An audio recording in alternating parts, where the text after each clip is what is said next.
একদিন রোদ ঝলমলে সকালে ছোট্ট খুশি হাঁসটি দাঁড়িয়েছিল গ্রামের সবুজ মাঠে।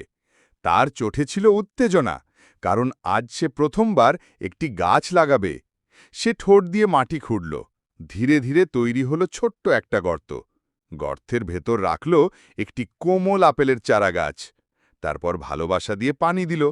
সূর্যের আলোয় চারাটি ঝলমাল করতে লাগল। দিন গড়ালো, আর চারাটি হয়ে উঠল বড়, একটি সুন্দর আপেল গাছ, লাল টুকটুকে আপেলে ভরা। আনন্দে ঝুড়ি ভর্তি আপেল নিয়ে হাঁসটি বাজারের পথে রওনা হল। কিন্তু হঠাৎ এক লোভী লোক এসে গাছ ঝাঁকাতে লাগল। আপেল পড়ল মাটিতে, ডাল ভেঙে গেল, হাঁসটির মন ভেঙে গেল।